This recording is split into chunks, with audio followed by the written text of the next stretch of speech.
Pengareping Prajurit negara Ngamarta kuwi katelah pangkate jenenge Jenderal. Weh, Jenderal Kancil apa? Ora sembrono, kuwi tenan. Lho, estu napa? Iya. Terus nek niku estu kula ajeng dinampake kula nderek. Kowe tak wenehi sandangan Petruk. Sandangane kaya ngono apa? Ayo melu aku.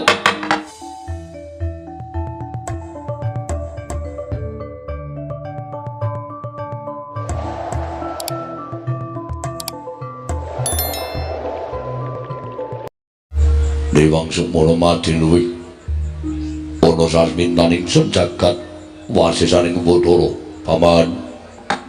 paman loso jenar mugi kaprayogakna anggen jenengan dika lenggah wonten ing madyaning datul ing negari Ngastina dinten sakmangke namung derenan sak samunipun kepareng kula ngaturaken sembah sumengkeming pangabekti kula kunjuk nggih anak Prabu ing Ngastina sampun kula tampi Akarya bombong raos sing manah mboten langkung kasekecakno anggen jenengan dika lenggah sampun mboten kirang prayogi bisawanipun ing ngabdi kepatihan wonten negari Ngastina titik lenggan sak mangke menika nggih Bathara Bapak Sokalima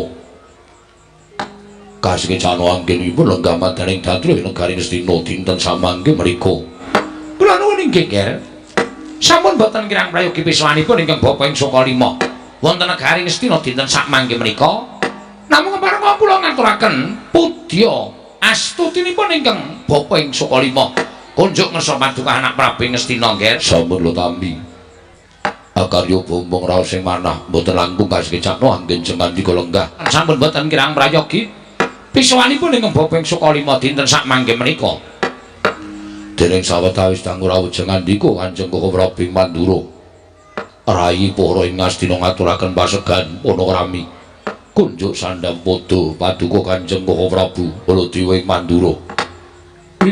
Jagat wasisaning Bathara Wayakura jagat. Yai. Sampun kula tampi asung paseganipun paduka Yai Prabu ingkang rumentah dhateng Ngaraka para ing Mandura.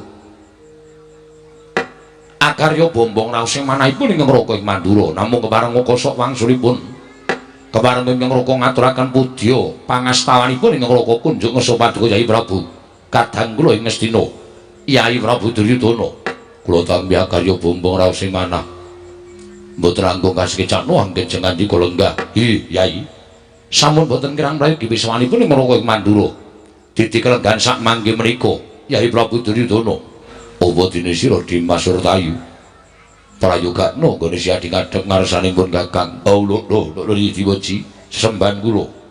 Sampun boten kirang prayogi kula ngabiyantu ngersa paduka.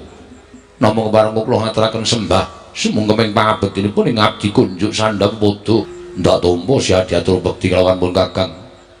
Ora liwat pangestunipun Kakang Maratakna mring sagung Parasata Kurawa. Menapa sampun paduka dawuhaken badhe kula candhi nggo jimat sesembahan kula. Sira Prabu Duryudana Koko Prabu sewu-sewu kalapatanipun ingkang rayi tadah wadana dene dinten samangke kula wantun hambayongi dhateng rawuh paduka Kanjeng Koko Prabu miwah sangganing para sepuh Bapa Durna Paman Harya Sengkuni sedaya katuran lenggah madyaning Datulaya monggo dinten samangke menika sanes dinten pasewakan nanging mbok menawi akarya kejet penggalipun para lenggah sabab saking menapa dene kula ngawontenaken pepanggihan ingkang beneh kaladat ingkang sampun kula nuwun pangapunten nggih pangintenipun ingkang bapa ing kepatihan ingkang abdi ing kematian ingkang paman nandhang kalepatan dosa menapa ing badhe kula sandhang kula mboten badhe suwala monggo klatri paring dawuh menawi kepareng kawedarna dinten sakmangking mbapa nedya nganglungaken jangga nilingaken karna mastuti sabda paduka anak Prabu Ngastina nggih ing mekaten gandeng Ngraka sampun kepareng sowan wonten negari Ngastina Yai tumuli kababarna menapa wigatosipun dening paduka Yai Prabu kepareng ngawontenaken pepanggihan kelawan para kadang menawi kepareng kawedarna kula nedya nganglungaken jangga nilingaken karna ingkang Bapak Sokalima semanten ugi nggih gandeng dinten samangking bahwa sampun kepareng sowan wonten ing datul negari Ngastina kados menapa dipun aturaken Adipati Harya Sekti anak Prabu Mandura Mboten wonten ingkang kula antu-antu kejawi namung ya sing pangandika Paduka Anak Prabu. Prabu, wonten timbalan Yai. Wale-wale menapa? Anggen kula ngawontenaken pasewakan dinten sak mangke beneh kalarat ingkang sampun. Mboten badhe ngrembak perkawis negari, nanging kula badhe ngungkap dhateng kejaten ing raos kula. Yai Prabu tumuli badhe ngungkap dhateng kejaten ing raos Paduka Yai Prabu menika ingkang dipun penggalih menapa Yai? Dangu sangsaning dangu. Kodrating jagat inggih winastan Bratayuda Jaya Binangun menika badhe nyaketi.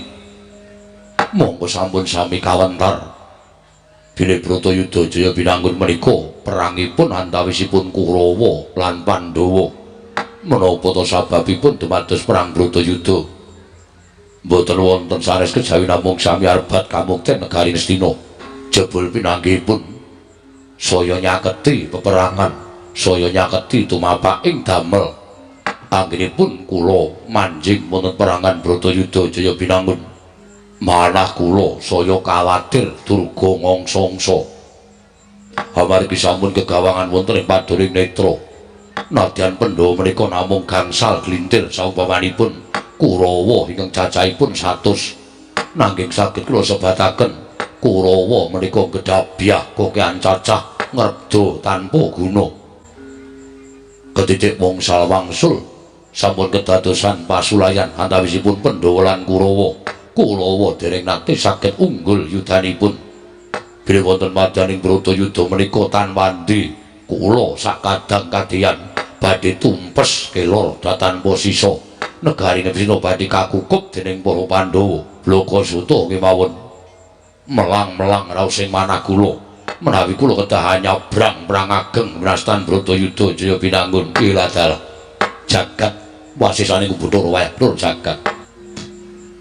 Menawi Paduka tumunten paring dawuh ingkang mekaten menika kala wau estunipun upaminipun tiyang nyabrang wonten ing lepen menika sampun dumugi wonten ing tengah majeng inggih klebus mundur inggih badhe teles raos gegetun ingkang Paduka raosaken menika kala wau tumrap kula sampun telat kula tumrap kula sampun boten wonten ginanipun upami to Paduka Yai Prabu menika boten nandur raos gedeng keburu sengit dhateng para Pandhawa tumuli negari menika dipun palih dados kalih ingkang sepalih kinarya mukti para Pandhawa ingkang sepalih kinarya mukti Paduka Yai Prabu sakadang kadheyan tartemtu lampahan menika mboten badhe kelampah nanging gandeng Paduka cukeng mongko pendhawane adreng wonten pundi purukipun kejawi namung kedah nyabrang perang ageng Bratayuda Jaya Binangun turta menika sampun mujudaken kodrating jagat ateges kodrat jagat menika mboten saged dipun selaki kedah kelampah lan wontenipun namung sagah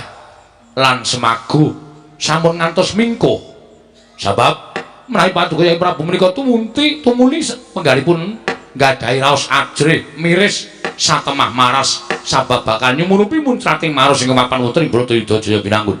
Yai menika tasih wonten kalodhangan menapa syaratipun badhe kula lampahi menapa syaratipun badhe kula lampahi O Prabu syaratipun namung setunggal negari Ngastina menika sakwetahipun kula aturi maringaken dhateng panguwasipun para Pandhawa Paduka lereh keprabon tumuli dampar menika kalenggan dening Yai Prabu Darmakusuma menika cara saruna ambirat dhateng lelampahan ingkang winastan Bratayuda Jaya Binangun kejawi saking menika mboten namung kadang-kadang Paduka para Kurawa ingkang uwal saking bebaya pati ingkang ateges Yai Prabu menika nglilakaken dampar nglilakaken kamukten negari Ngastina dhateng panguwasipun para Pandhawa menika Yai Prabu sami kemawon hambirat badhe dumados sing kurban ingkang pinten-pinten cacahipun persasat sampun boten saged dipun wical mawi langaning driji atur kula namung cekap monggo sakmangke negari kawangsulaken dhateng para Pandhawa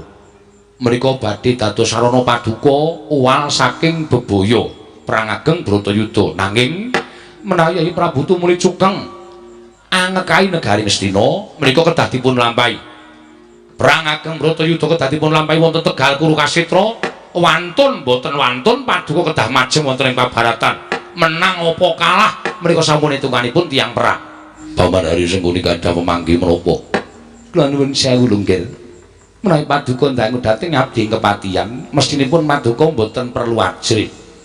Badhe nglampahi perang ageng Bratayuda Jaya Binangun menika, emut lunggir pinten-pinten ewu nalindra ingkang sagah mbela dhateng Paduka anak Prabu, ingkang sagah bantu dhateng jengandika anak Prabu Ngastina kadosta Sang Mahatmarsi Wara Bisma, anak Prabu Karna ing Awangga, Kakang Prembandurna. Kula nuwun sewu, menika pitataning jalma unusaning para titah tur pilih tanding boboting yuda, mboten saben satriya saged anapaki kridanipun Senopati Ngastina. Menawi Pandhawa saged tumpes kelor ateges Paduka saged lenggah dampar, mboten wonten ingkang badhe ngaru biru kelenggahan Paduka minangka Nalindra Ngastina. Paduka saged pinardawa kamulyanipun dumugi putra wayah menika lho.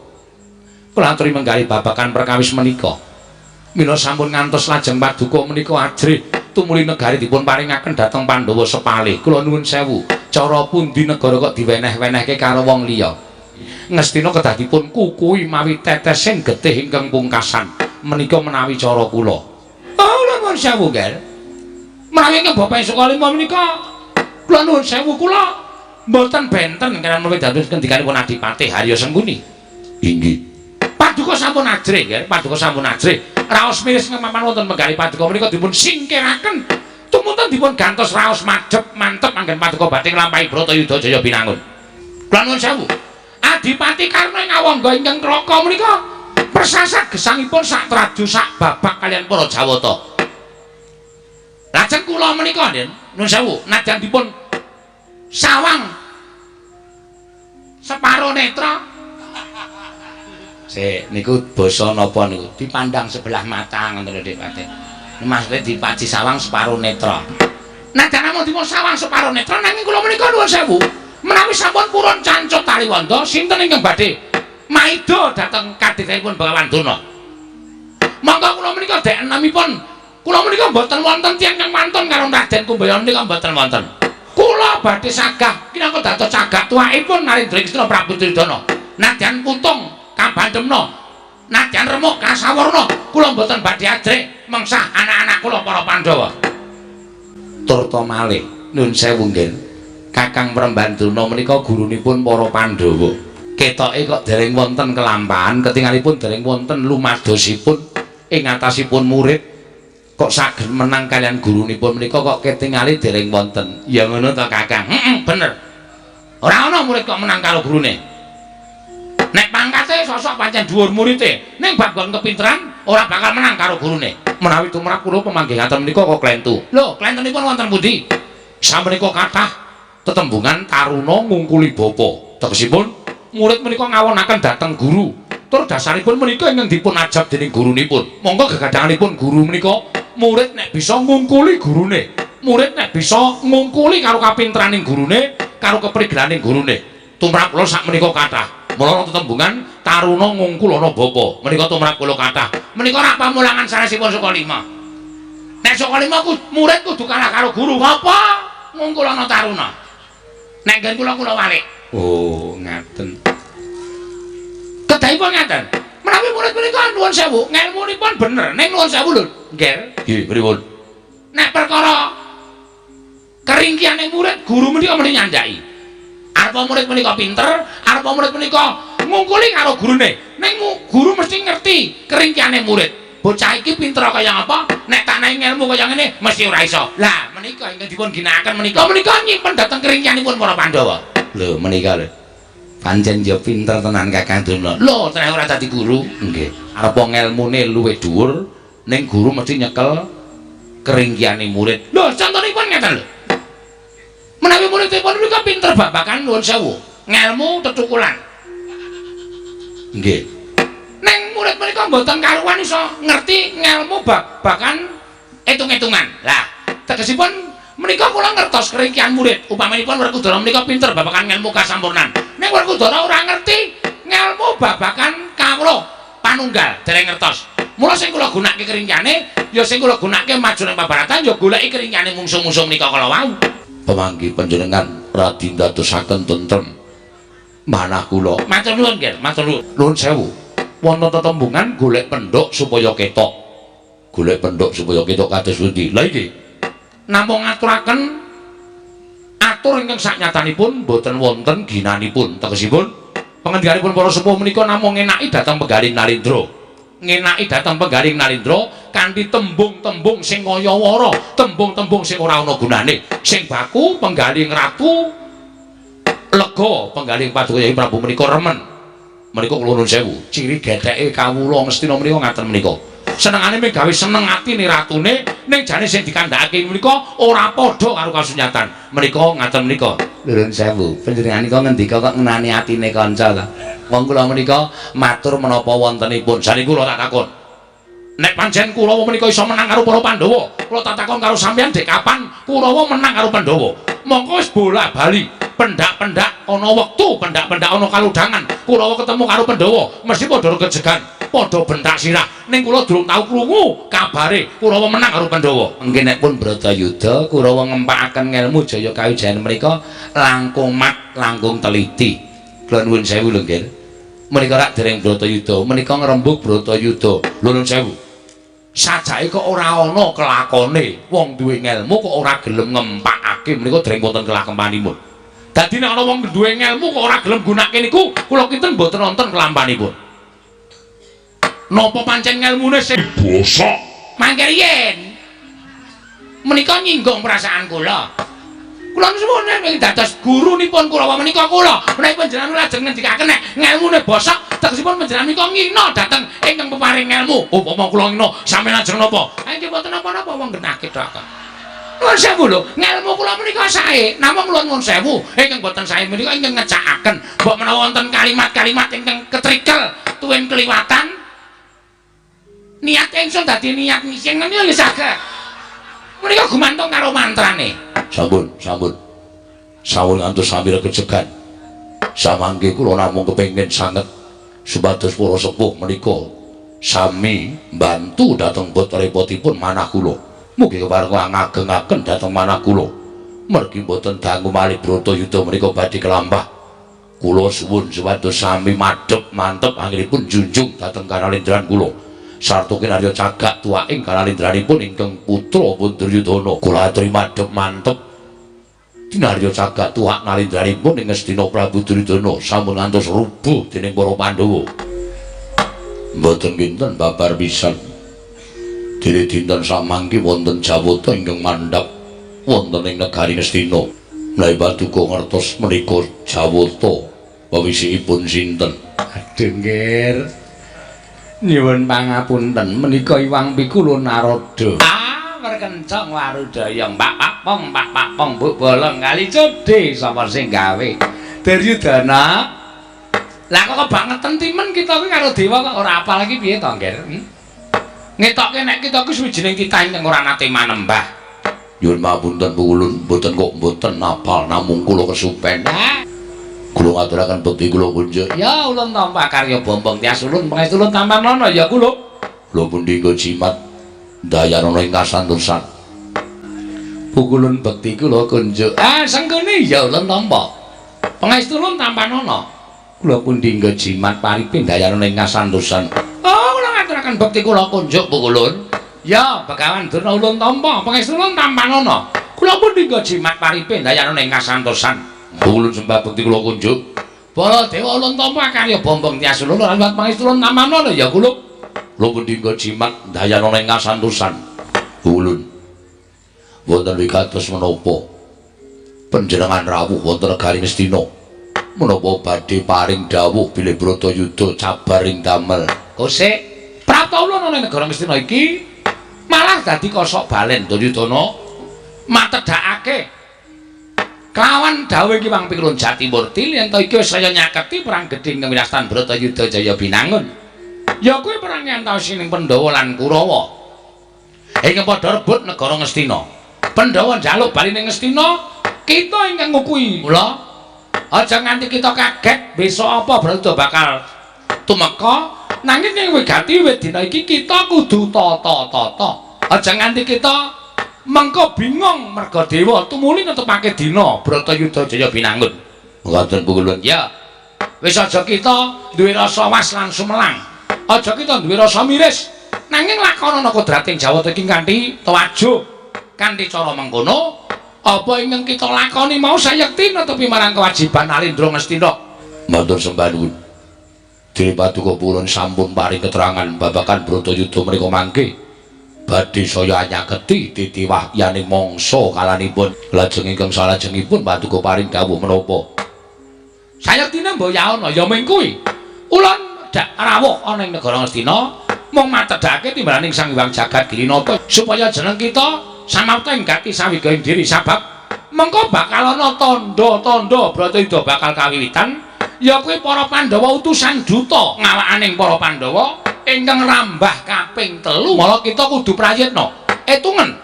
Mengko yen ana duta saka negara Ngastina sepisan kaping pindho, lah ingkang kaping 3 mau wis katandha wiwitan Bratayuda Jaya Binangun ora bakal bisa diberat maneh. Madung dawuh ingkang salajengipun Wis, ulun cuming ngatedhake kang kaya mengkono kuwi.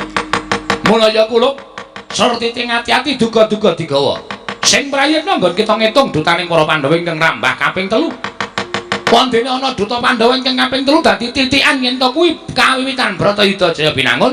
Ulun kondur makayang Anjongger, muga-muga apa kang dadi dawuh ulun iki dadi mbok bundele ana ing penggalih kita aja nganti kita kleru. Pun boten wonten cara sing kudu dilakoni.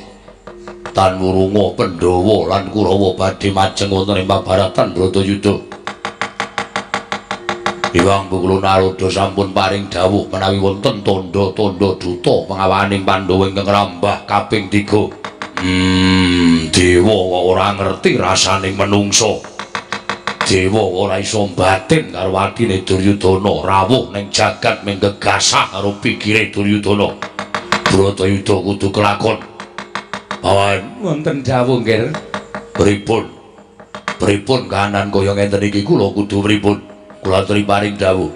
Nyatanipun sampun dipun tetepaken dening para Jawata malah sampun paring dawuh badhe wonten tandha-tandha dumados sing perang ageng Bratayuda. Nuwun sewu nggih, saenipun inggih kedadipun lampahi kok nggih. Badhe menapa malih badhe kados pundi malih nyatanipun dewanipun sampun dumugi wonten ing jagat. Lan sampun paring dawuh bilih Bratayuda badhe kawiwitan katandha wonten duta tigang perkawis kedadipun lampahi. Nek mung padha ngucap dilakoni wae iso. Ning kula niki sing duwe sedulur 100 cacahe. Kurawa niku sanak kadang kula dhewe niku getih kula. Nek kanthi padha tekaning pati ana ing perang ageng Bratayuda Jaya Binangun. Nek mung padha iso muni dilakoni bayi wingi sore iso ngucap.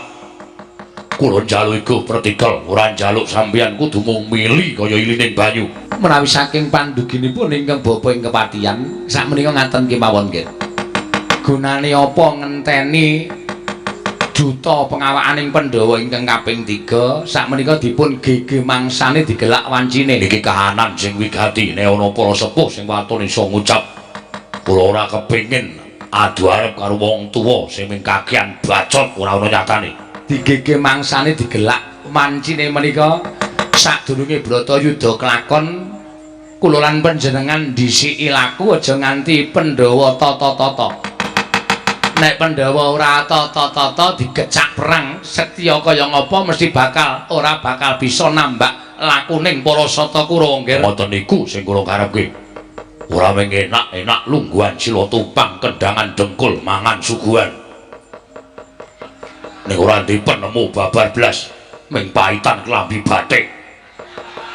Kula kepengin sing duwe penemu, kula kepengin padha ngulir budi ngasah kadewasan.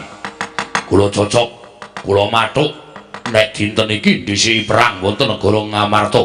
Mumpung srayaning Pandhawa dereng sami dugi, mumpung Pandhawa durung duwe kanca, wong 5 digecak, wong 100 mesti bakal tekaning pati. Menawi caranipun mekaten kula nuwun sewu panjenengan badhe dipun cacat dening jagat.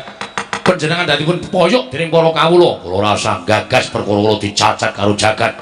Dipoyok dening para kawula. Sing baku kula menika golek kemenangan perkara carane piye menika manut kalian kula. Lah menawi caranipun kados mekaten menika tegesipun Paduka Semna singrar dhateng jiwaning kasatriyan. Ora ngrembug perkara kula menika satriya napa boten. Wong niku sing digoleki menang. Perkara carane piye kudu menang. Menawi caranipun maten kula mboten melu-melu. Sampun ngantos kula menika dipun senggu wong tuwa ora elik-elik karo kadang taruna. Teka duwe pakarti kados mekaten kula mboten tumut. Nek pancen sampeyan ora gelem melu. Nek pancen sampeyan ora gelem melu-melu perkara niki. Sampeyan ora gelem nderekake apa sing dadi karepane Duryudana. Kula mboten apa-apa. Ning saniki kula aturi menggali piyambak. Gunane napa sampeyan lengguh teng mriki? Nek sampeyan ora ngrojongi pakartine Duryudana, upama sampeyan kula anggep sampeyan iku lair ndedheple ing Astina, ning batin sampeyan ngemuli Pandhawa, napa mboten loro ati sampeyan? Sampeyan mang metung aja nganti kewirangan teng mriki. Apike pripun? Apike kula tak bali. Sampeyan bini sepuh. Nggih, nggih. Kira-kira kono ana kula ndek penemu gepuk perang teng negara Indraprastha cocok napa mboten? Cocok ora, Kakang? Cocok. Niki lahir batin lho. Lahir batin nggih, Pak. Sampeyan kampun bebeda kula to. Niku wau ajeng kula aturke ning kedisian sampeyan. Kula duwe iga penemu tinimbangane kedisian luwung disiki nek cara kula ngoten. Oh, nggih. Nek ngoten sampeyan sagu dadi senopati. Nek perkara niku mengke riyen. Nek ora sagu sampeyan padha karo ngembrukke negara Ngastina. Mungsuhe ming para Pandhawa 5 lho. Pandhawa niku jare murid sampeyan. Ning Pandhawa luwih pinter tinimbang kula. Ning sampeyan ngerti keringkaning Pandhawa kaya rembug sampeyan ngarep. Oh iya ya. Nggih. Sagu. Sago. Nek ngoten diketapake para pusata Kurawa. Anak-anak kula mangkat sampe dipati. Kula piyambak ajeng ngepok perang negara Ngamarta. Pandhawa ajeng kula pateni kabeh. Kendhita menika mboten kenging mencra-mencre kaya banyu tumumpang godhong mencre. Sentre. Sente. Nggih. Ora kena blendra-blendre. Nggih. Diestoke. Kula estoke Kristen. Budal Kampodo sibuk. Kadang kula sata Kurawa keng rampik gegaman. Kecap perang negara Ngastina. Nek ngestaken dawuh pamit madal pasilan. Kula aturi ngawat-awati lampahing para sata Kurawa. Nek perlu sampeyan kula dapuk minangka dadi senopati. Oh, inggih ngestaken dawuh. Mangke kula ngaturaken jangkanipun Pandhawa gangsal. Aja sok janji ta. Aja sok janji. Ketoke bengi niki Pandhawa mati Dipati. Oh, Ketoke. nggih. Mula aja sok janji sik. Nggih pun. Kok sampeyan iso kaya ngono mergane napa? Mergane kula bola-bali kula mangan walang bengi niki Dipati. Leban klebon. Kaya jenenge weneng sawah kok ya. Oh ya salah dadi ngapa. Tak kedha padung anak Prabu Duryudana panjenengan pamit madal pasilan. Surtayu. Surtayu. Surtayu. Kadangipun Kakang Dimas Surtayu. Mbok coba jawilen wong ora tau melu sowan kok sowan. Sur, nur wonten dawuh. Wah, kaget kula. Angko dadi ngono iku njur keturon. Nggih. Surtayu wonten timbalan. Budhanu Kampodo sing bingsun kundur ngedatun. Non parmatal pasilan sing ati-ati aja kaya bocah cilik. Wis bola-bali Baladewa tinimbalan sowan negara Ngastina. Monggo budhalku saka negara Mandura. Pengajapku supaya aku kuwi mesti entuk kabar ingkang becik, ingkang apik. Nanging mesti pendak-pendak Baladewa Prapta negara Ngastina mung dijak sarta dikanthi supaya mikir piye carane mateni para Pandhawa. Rasa gedhing keburu sengit karo para Pandhawa. Wah, ladalah ya. Aja nganti kedadian nggih mangsa ngelak wanci Bratayuda. Apa ing mbak dadi pakartining para sata kula bakal aturake Pak. Gandeng wis pamit. Kanjeng karo Kanjeng Hyang Anantaboga lan Kanjeng Ibu Nagagini nggonku bakal metu ing dedharatan ing wigati bakal ngabekti karo pepundhenku para Pandhawa. Mongko nyatane kabar sing tak tampa yen to Bratayuda wis nyaketi, Bratayuda wis mungkari ngenteni wahyaning mangsa kala. Ora lega sering atine Antaradene ora ngabekti karo wong tuwa sarana aku ngorbanake lawan awakku kanggo kamenanganing para Pandhawa. Syukur bagi para Pandhawa bisa nampa marang Antaraja kadhapuk dadi senopati. Dadi sarana nggonku bakal njunjung marang derajati wong tuaku para Pandhawa kabeh. Lah iki malah adhiku lanang Wisanggeni karo Antasena. Iya, Kang. Oh, Kang, aku bareng karo Wisanggeni. Si Adyar tindak menyang endi ae? Ngerti yo. Satemene aku wis arembug karo Kakang Antasena. Gandeng aku karo Kakang Antasena kuwi suwijining putra Pandhawa. Ingkang beda karo putra-putra liyane. Mongko dina samengko sumebar warata. Wis sumebar yen to Bratayuda wis nyaketi. Iya, pancen kepara nyata. Lah, aku karo Kakang Antasena kuwi duwe penemu. Yen ora ngabekti karo pepundhen Pandhawa srana nyramakake uripe awake dhewe. Kanggo kamenanganing para Pandhawa sesuk kapan meneh awake dhewe bisa mikul dhuwur mendem jero karo wong tuwa ya wong tuane awake dhewe para Pandhawa. Mula karo Wisanggeni iki janjane arep sowan negara Ngamarta. Arep matur karo Punden Pandhawa nek entuk awara Wisanggeni arep madeg Senopati sesuk mangsane Bratayuda. Kewajiban karo Wisanggeni kuwi entuk kewajiban apa ngono lho Kang Dimas. Kowe tak kandhani yen to jatine Antarja ya kaya mengkono budal saka ing jangkar bumi. Pamit karo Kanjeng Hyang Anantaboga lan Kanjeng Ibu Nagagini niatipun Kakang uga bakal sowan marang negara Ngamarta. Ingkang wigati mung bakal nyadhong dawuh timbaning para Pandhawa. Kewajibane Antarja iki sesuk apa lan aku diwenehi pakaryan apa marang para Pandhawa yen to wis dumadi perang Bratayuda Jaya Binangun. Yen ngono padha bareng sak lakune awake dhewe Kang wis aja nganti katon meneh yo padha bareng-bareng mlaku budal marang negara Ngamarta. Ya Kang yo bareng karo aku wae karo Wisanggeni. Aja nganti pisah wong niat ya padha. Ayo Dimas. Ora pangling iki Antarja. Kanjeng Wa Suratayu ingkang merpeki dhateng lampahipun ingkang putrapun Antarja. Lampahipun para sata Kurawa dampyak-dampyak sajaipun angemu wigatos. Wa menawi dipun marangaken kula badhe nyuwun mriksa. Kanjeng Wa badhe tedhak dhateng pundi lan wigatosipun menapa? Mula aja nganti gawe ora kepenake penggaling Kanjeng Koko Prabu dina samengko pasewakan negara Ngastina. Wis netepake yen to Kurawa kadhawuhan anggepuk perang negara Ngamarta. Ora usah dadak ngenteni sasmitaning dewa besok kapan Bratayuda bakal diwiwiti, dina iki dikenceng. Yen pancen Kurawa sing tekaning pati, Pandhawa engko kemenangan, nang yen Pandhawa tekaning pati, Kurawa ingkang engko kemenangan. Nggih, Antarja, yen pancen kaya ngono kepasang yugya katujuh ngene. Kanjeng Siwa Suratayu. Lho, lha kok dadi kowe malah terus jumen ngadeg nang ngarepe Suratayu. Malang kadhak ucapmu tanpa tata krama.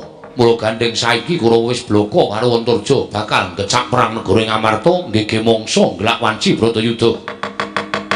Aku ing bakal ndapuk awakmu dhewe dadi senopati ning wong Ngamarta. Ayo. Patenana senopati Ngamarta Raden Antarja. Walah dalah. Ngempe loro nggege pati sumuk nyawamu idam terbelo parat. Antarja kowe bayi wingi sore. Kepengin tinjung akeret nyawamu ora jajal lho. Wakmu Suratayu maju jangkah untake nyawa. Yo, mati. Pecah dadamu. Antarjana? Padi Durmagati. Jane sing maju Antarja. Aku barang yono lombongan. Ayo kencang Bratayuda gege mangsa gelak wanci. Ngalahke Antasena Antarja iso ketemu karo para Pandhawa. Ora iso ngalahke Antarja karo Antasena. Ana wong tuwa tak jantur ndase. Ngeli. Ngeli apa? Ngeli. Medeni lho. Ngeri. Sing dadi nyatane Pakde. Matek dening aku Diwana. Hoi. Modal. Pecah dadamu semplok. Jajan. Kejape ora penyakit. Glaji ndasmu Diwana. Model itu. Model median lapopo. Wis ah. Kecel aku.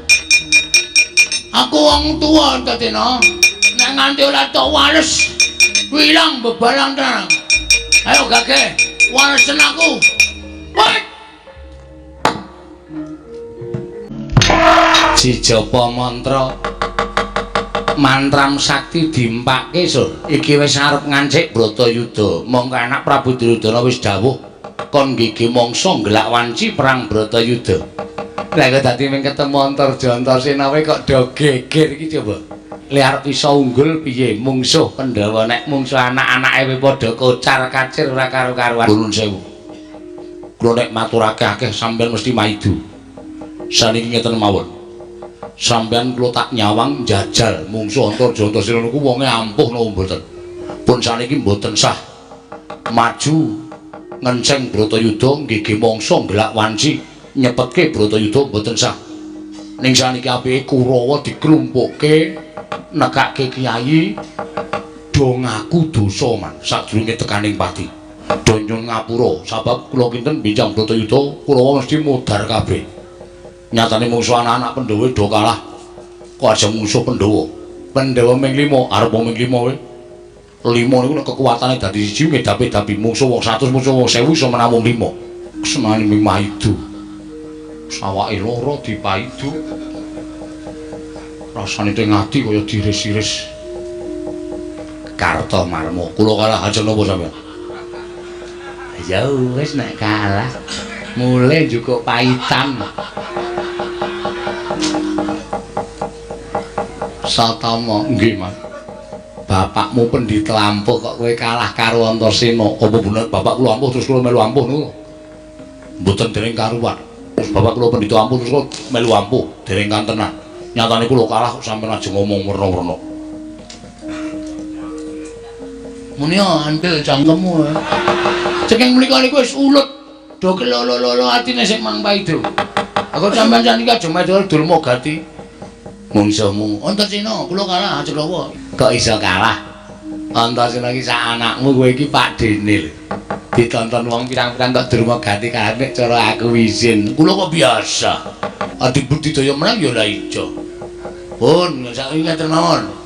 Kulawa kon mulih bener ngendikane Kang Mas Sultayu. Kulawa kon ngaku dosa.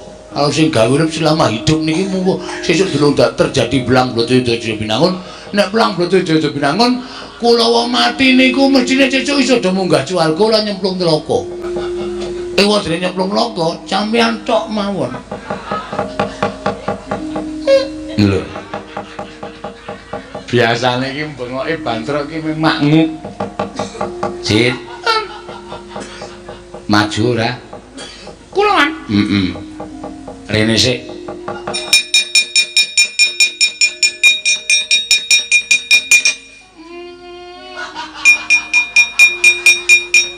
Ndak nek arep omong ki disarehke. Rasa kesusu jane kowe ki mbiyen ki lair ki waras.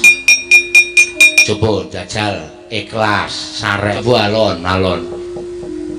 Mungsuhe sapa man? Nah, gene iso lancar. Saged. Nah, maju pantang mundur. Mungsuhe sinten man? Antasena. Wis saiki maju.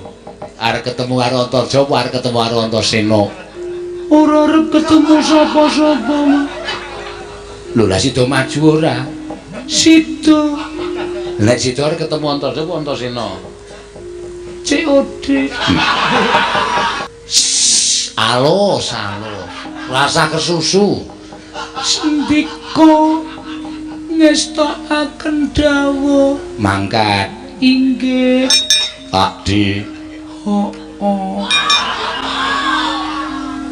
Wis mari Polikami Sasaran. Wis Antasena. Rene arep ngopo? Arep umbah-umbah. Susu. Susu ramrata jaya mrata imbang-imbang padha-padha. Sitraksi ki ngono kuwi aja sok duwahi ciri khase. Bener. Antasena. Piye? Kenceng Brata Yuda. Tinimbangane ngenteni dadawing Dewa. Saiki mengkari dalan loro. Sing mati Kurawa apa Pandhawa? Nek sing mati Kurawa, Pandhawa ngukup negara Hastina. Nek sing mati Pandhawa, Kurawa ngukup negara Hastina. Ngono wae. Ngelabrak Antarja Antasena. Sing mepalangi lala. Lakine anu lakune para sesosata Kurawa. Wani apa karo aku? Sing tak meseni apamu? Ayo, kowe apa aku sing tekani pati? Wah, kelakon tinju mbira kok. Mati dening aku ya. Jit.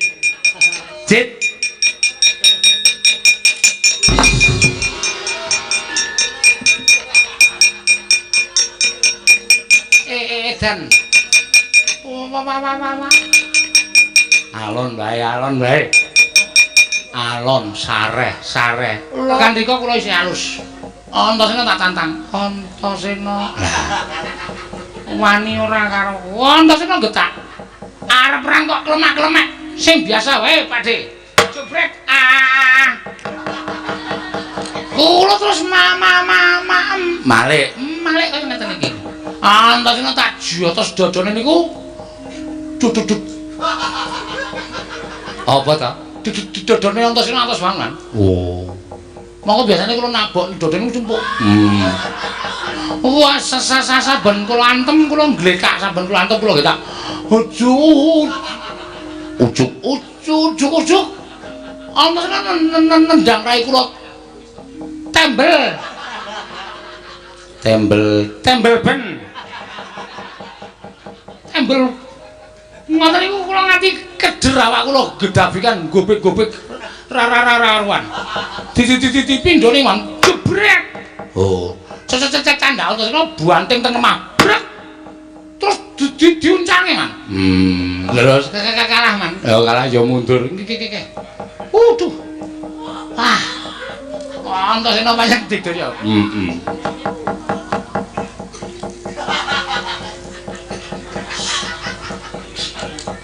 Wis lho Dit, nek wis mlebu ora metu meneh.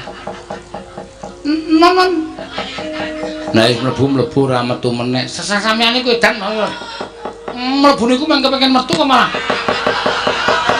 Nuwun. Maju ora? Mboten.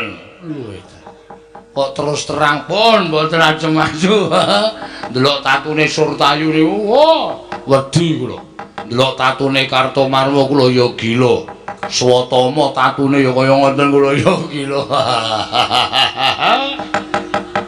Kawula mboten tatu mawon, pun tak mundur mawon. Mung suwe ming anak-anakmu, anakne ora medeni.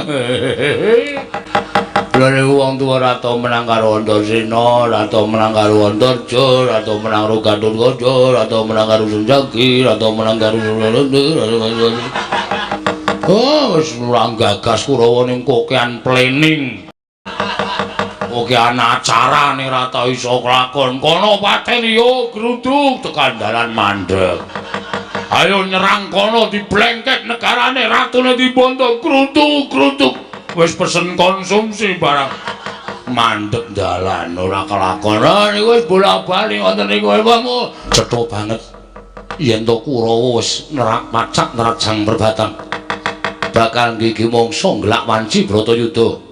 Liwat jeron bumi men cepet lakune matur karo Punden Pandhawa. Ayo Dimas. Pate Cundaka Dewa. Wonten dawuh Gusti kula. Prabu Nagayaksa lan Wadyabala kabeh negara ing Guwa Penatas ngugemi marang Nawala ingkang wis ndak tampa saka sinuwun Prabu Duryudana. Yen to aku kinen sak biyantu marang panjenengane nggone bakal napaki perang gedhe Bratayuda Jaya Pinang. Mula aku njaluk penemumu miturut abdi kepatihan pun Cundaka Dewa. Samangke saking pemanggi kula menapa ing dipun ngendikaken sinuwun Duryudana lumantar Nawala. Saenipun Paduka sendikani jernyatanipun menawi mangke Kurawa saged ngukup kemenangan. Tanwandi Paduka badhe kathah sumitranipun lan sak mangsa mbok menawi sak mangke negari Paduka tekan parang muka tuwin mengsah tartemtu uga badhe paring bebantu dhateng Paduka Sang Nata Prabu Nagayaksa. Ladal. Yo.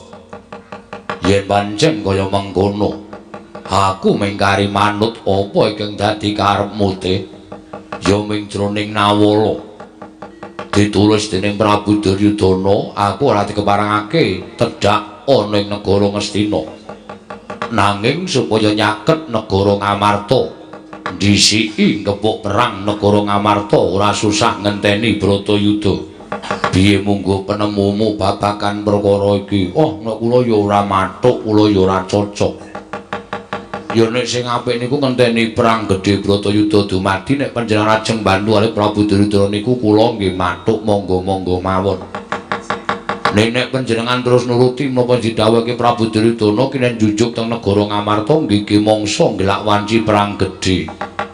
Kejaba siji panjenengan menika nerak pacak nerajang waring dewa angka 2. Nuwun sewu sawijining nalindra nggepak perang negari sanes menika kudu wani mbuang layang penantang. Mbok perang negara liya kok tanpa mbuang layang penantang niku teges sampeyan dianggep ratu sing cireh ketik wedi mati. Monggo nek ajeng gepuk perang negari Ngamarta monggo mawon ning mbuang layang penantang. Iye Pate, nek cara kula sampun ngantos ndaraturipun Togog jenyatanipun Togog menika namung batur, Togog menika namung gedibal. Togog menika namung Panakawan. Menapa inggih paduka Gusti kula sanata badhe pitados kaliyan aturipun Togog ingkang saknyatanipun menika dereng kantenan leres lan botenipun. Ngono ya te inggih. Ya yen pancen kaya mengkono. Dina samengko ketapna para wadyabala, Togog wonten dawuh njaluk pangapura yen to aturmu dina iki ora tak gugu. Oh nggih mboten dados menapa. Sing jeneng batur niku pangembating catur ya dene mboten diagem nggih mboten napa-napa ning enten abang biruning kahanan lelakon sampeyan mangrasake dhewe. Ya mengko aku ing bakal ngrasake. Cundaka Dewa wonten timbaling adhawu. Tetapno para wadyabala ayo budal marang negara Ngamarta nggih ki mangsa nglak wanci ngecak perang negara Ngamarta inggih monggo sinuwun. Kowe karo aku lho nderekke ndaramu Pandhawa wis puluhan taun. Nganti dina iki aku wis entuk sasmita yen ndaramu Pandhawa bakal nyabrang perang gedhe kang winastan Bratayuda Jaya Binangun. Mula ora aneh nek akeh para putra, para punggawa Tamtama Senapati ngepadha rawuh ning negara Ngamarta niate mung kepengin ngatonake dharma bektine supaya tinuding dening para Pandhawa madheg Senapati apan kuwi ingkang dadi gegadhanganing para satriya. Awak dhewe iki minangka dadi batur mongko Pandhawa arep nglakoni perang ya kuwi Bratayuda. Nek miturut aku iki kowe karo aku ya ora kena padha menak-penakan. Ora kena padha sak kepenake dhewe ning bantu Ndara Pandhawa anut kabisane awake dhewe. Yen awake dhewe iki batur ya mbantu piye supaya prajurit iki ora kekurangan sandang utawa pangan, ora kekurangan unjukan mbutuhake unjukan sarta daharan kowe karo aku ya wajib nyawisake. Jeneng menungsa kuwi gegayuhane mung manut karo kabisan. Manut karo ngukur karo derajate dhewe-dhewe. Nek derajate kaya kowe karo aku ya wis apa anane bantu ya sak gaduking kabisane awake dhewe. Sak jabaning kabisane awake dhewe. Karepku ngono kuwi to, Le. Jane kula niku duwe impen. Impenmu apa? Impen kula mboten perkara kula menika turu terus nglakoni impen mboten. Sing kula aturke impen niku gegayuhan, Pak.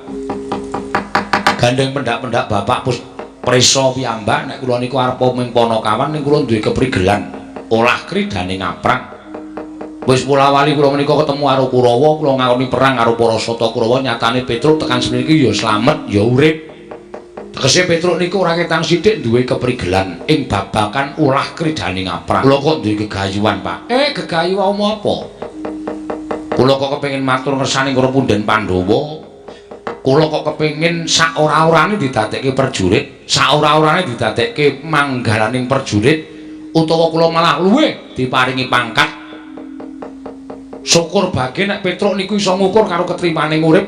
Kula pengin dadi senopati ngaturke kelabuh bektine awak kula dhateng punden-punden kula para Pandhawa, Pak. Lagi mingkem lho leh ku omong. Wong ki ngukur karo derajate, ngukur karo kabisane. Lah wong kowe iki ming batur, kowe iki ming Panakawan ya bener, kowe iki tau tate Bandayuda perang karo Kurawa. Adu atos sing balung leting kulit karo Kurawa pendak-pendak kowe iso menang. Ning iki Bratayuda ora sak lumahing wong perang. Pak, napa salah nek kula iki gegayuhan sing luwih dhuwur? Para nimpuna sampun sami nyebataken yen kowe duwe gegayuhan kuwi yen iso sak dhuwuring langit gegayuhanmu sak dhuwur-dhuwure. Upama tiba ora tiba ning isor, nanging isih tiba ning dhuwur tegese mboten amblek urip kula. Kula ora arep owel karo uripe Petruk, ora arep owel karo kahanan kula. Kula ikhlasake. Nek pancen Petruk kudu tekaning pati, Petruk kudu sirna wonten ing Bratayuda, kula mboten napa-napa. Dene Petruk patine Panakawan ning para Pandhawa ngenami Petruk, kinarya rabuk kemenanganing para Pandhawa. Wo, sumpah lahir batin, Pak. Sekseni sing gawe urip kula mboten ajeng owel, kula ora arep ngrundel. Ning kula ikhlas lahir batin, Pak Semar. Bapakmu mengestoni ning sing jeneng wong perang kuwi kudu duwe daya kekuatan. Mula sadurunge kowe sowan negara Ngamarta kowe tak tundung Petruk. Lho, malah ditundung pripun? Golek ana pertapan sing aran Pertapan Teja Kinurung. Ditane kuwi sumitraku ya dulurku. Jenenge Begawan Teja Sumirat. Kabeh gegayuhmu aturna marang Begawan Teja Sumirat. Nek lumrah kowe wis ngerti kekarepanku, kowe mesti engko bakal entuk pusaka pirang-pirang kena kinarya godhong nggonmu bakal nglamar dadi tamtama utawa dadi pangareping Bintara ning negara Ngamarta. Nyuwun pamit, Pak. Iki ana wujuding Panakawan prapta ning Pertapan Teja Kinurung. Iki sapa? Nyuwun pangapunten Mremban. Sewu kalepatan Diagung Pangaksami, kula namung maos wonten ing gapura ingkang mapan wonten ing sakjawining pertapan wonten seratan Jawi Kina ingkang tulisanipun Pertapan Teja Kinurung. Menapa kepara saestu panjenengan menika ingkang peparab Begawan Teja Sumirat? Iya. Aku Begawan Teja Sumirat. Dene kowe sapa Kisanak? Nyuwun pangapunten sowan kula dipun utus dening bapak kula. Lho, bapakmu sapa? Bapak kula naminipun Semar Badranaya. Ngendikanipun gadah rencang pandhita. Peparabipun Begawan Teja Sumirat. Kula putranipun Bapak Semar, nami kula Petruk Penemban. Lah dalah jagat Dewa Bathara. Kakang Semar ora lali aku kelawan kabecianing Kakang Nayantaka ingkang wis mataun-taun srawung kelawan aku Petruk. Matur sembah nuwun panjenengan sampun prisa. Iya. Kowe Petruk inggih anake Semar. Iya kasinggihan mekaten. Bapakmu utusan kelawan sira ana parigawe apa? Mboten dipun utus nanging pancen kula menika dipun tunduk sowan wonten ing Pertapan Teja Kinurung. Wigatosipun rak ngaten Mremban. Estunipun kula menika rak dados abdinipun Pandhawa menika sampun mataun-taun. Para Pandhawa menika badhe nglampahi kodrating jagat ing winastan Bratayuda. Inggih menika perang ageng antawisipun Pandhawa lan Kurawa. Iya. Aku wis ngerti lan wis krungu. Apan kuwi dadi tetandha pungkasaning jaman Pandhawa lan Kurawa. Kula niku rak ngimpi-impi. Pun pinten-pinten dinten nika kula pengen matur karo bapak ning kula golek wektu sing pas. Mergo bapak niku lambe atine ora iso dicekeli. Tegese nek dong lega niku panjaluki anak ya dituruti, nek dong mboten lega niku arep menjaluk sithik mawon ora bakal dituruti. Kala wau kula matur karo bapak niku menggali bapak nendeng lega. Dumunten kula nyuwun Pak, kula niku jane ora mung kepengin belani Pandhawa kanthi ngrumaosi kula menika jejering batur. Ning kok rasane kaya kepengin belani para Pandhawa luwih saka jejering batur. Mula kula tak matur karo para Pandhawa nek kula mbok menawa didadekke prajurit tamtama utawi Bintara sakmangke kula nderek majeng perang. Terus bapakmu ngendika piye Petruk? Bapakne ngendika apik kuwi. Ning tak jaluk sangwa sing komplit. Aja kok kowe arep golek iwak mongko ora sangu jala ndak kewirangan. Kowe arep maju perang ya kudu sangu jaya kawijayan. Lah kersane bapak sowana nang kancaku nyuwuna daya piandel saka Begawan Teja Sumirat supaya kowe diparingi daya piandel. Nek upama kowe ditampa minangka dadi prajurit negara Ngastina utawa luwih-luwih syukur bagi ketrima uripmu ditampa dadi senopati, kowe wis sangu komplit nggone bakal maju ning babaratan Petruk. Ngaten menika ndene Bapak. Kakang Semar ya. Petruk apa kang dadi aturmu wis ndak tampa. Mula gandeng kowe kuwi asale saka Panakawan. Lan kowe kepengin dadi prajurit ana ing negara Ngamarta. Ndak udaneni apa kang dadi penjaluke bapakmu lumantar sira Petruk. Tak paringi pusaka telu cacahe siji wujud pusaka gobang aran Kyai Tundung Nyawa angka loro kantong pangan ingkang aran Nyai Bogasarana tegese lamun kowe dadi pangareping prajurit yen prajuritmu padha luwih ora usah dadak kowe olah-olah cukup Kyai Bogasarana mau mbok watek bakal iso nganakake dedaharan kanggo para prajurit ingkang angka 3 budhalmu marang Praja Ngamarta ndak kantheni prajurit pujan saka Begawan Teja Sumirat 1000 cacahe ingkang padha mbiyantu Petruk purnane ulun paringake kalawan jeneng para Petruk budhal marang negara Ngamarta nggih ngestakaken dawuh penemban Koko Prabu pengayoman kula ingkang sekawit ingkang rayi nedya ngrembak perkawis Bratayuda jaya binangun anggenipun maduka Kanjeng Koko Prabu sampun kadhapuk minangka dados pujangganing para Pandhawa ingkang tansah ngampingi dhateng para Pandhawa namung emanipun teka menika ketingal rawuhipun Koko Prabu Mandura langkung prayogi menawi kula badhe nyuwun priksa menggah menapa ta wigatosipun Koko Prabu Mandura kepareng tedhak wonten ing Ngamarta yo ngelingi Ngandhing Baladewa durung mesti melu para Pandhawa. Kula luwih becik takon ana dhisik, apa wigatine bole kakangku nggone tekan negara Ngamarta. Sapa ngerti yen to rawuh bole kakangku minangka dadi mata pitaning para Kurawa nggone bakal metung kekuwataning para Pandhawa. Aja kaduk ati ajrun menapa. Monggo pun kakang apa to sababe dene sowan marang negara Ngamarta. Tanana liya kejaba mung Yai Prabu, mugi keparenga kula munjuk atur. Koko Prabu, kula sumanggaaken maduka Kanjeng Koko Prabu. Ngemuti bilih nalika semanten kula tinimbalan sowan wonten negari Ngastina, wigatosipun rembak perkawis perang ageng. Namung nyatanipun jebul sakmangke ketingal awonipun para Sata Kurawa. Wekasan dinten sakmangke sampun sami tata-tata nedya anggecak perang negari Ngamarta. Ngrumiyini tumapaking perang ageng Bratayuda nggih mangsa gelak wanci. Mila sampun ngantos sakmangke para Pandhawa karepotan. Kula suwun kanthi sanget tata samapta ing gati sawigaing diri. Sak mangsa-mangsa Kurawa prapteng negari Ngamarta Yayi. Mula aku nyuwun dawuh. Gandeng wisang niki piranganing putra Pandhawa ingkang aku rumangsa ora duwe tata krama lan unggah-ungguh. Nggonku bisa ngatonake kabecikan sarta njunjung kelawan asmaning wong tuwa. Ya mung aku kudu besok bisa dadi senopati ning negara Ngamarta ngrabaseng para Sata Kurawa bareng karo kadangku tuwa Kakang Antasena wa. Yen kowe takon babagan kuwi aja takon karo wakmu Puntadewa nanging aku ingkang bakal menehi wangsulan. Siwa Ngamarta Siwa Ndarawati pengendikane bakal tak pundi dadekake jimat syukur. Kowe tak kandhani ya nggih. Yen kowe anakku wis anggene karo Antasena maju ning paperangan ora nganti telung kedheping paningal Kurawa ludes keles tanpa sisa tegese Bratayuda mengko Pandhawa ingkang ngukup kemenangan kuwi ing tak karepake nanging ora padha karo kodrating dewa kang mangkono sira kula mung bakal gawe wiranging para Jawata Wisanggilan Antasena cinipta ana ing jagat pancen wis kinudrat dening panguwasaning Hyang Asih Prana ana mungsuh ing kudu mbok sirnakake. Mungsuh kuwi kudu tak sirnakake sapa? Bareng karo kadangmu tuwa ing Randu Gombala ya si Antasena. Sesuk wisanggeni bakal mateni Bathari Durga lan Bathara Kala sadurunge tumapak perang Bratayuda. Kanthi cara mengkono Pandhawa ora ana ing bakal nggiri godhong ning nglakoni perang gedhe Bratayuda. Antasena ya ngono.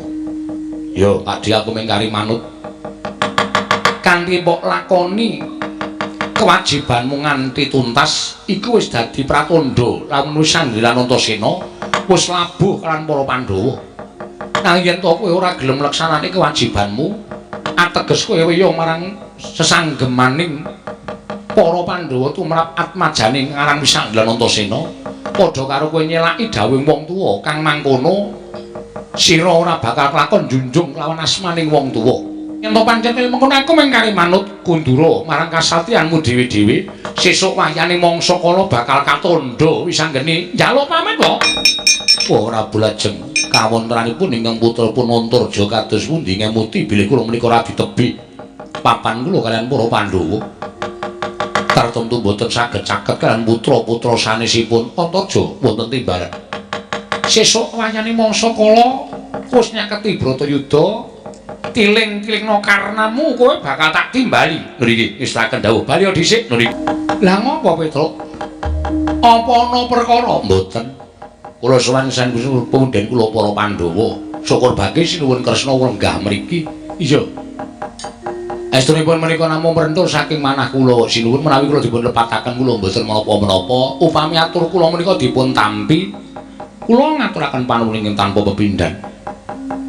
Kula menika ngrumaosi derajat kula menika namung batur, kula menika namung Panakawan, ming tukang momong. Iya. Ning sareng caket kalian Bratayuda lah kok raos kula menika dipun tetangi. Kula menika ndereke pundhen Pandhawa pun dangu. Kula nek Pandhawa badhe nggadahi damel perang ageng menika raosipun kula nika pengin ngetingalaken labuh labet kula dhateng pundhen kula Pandhawa. Srana kula menika mbok dipun inggahaken derajatipun dados prajurit menapa tamtama menapa bintara.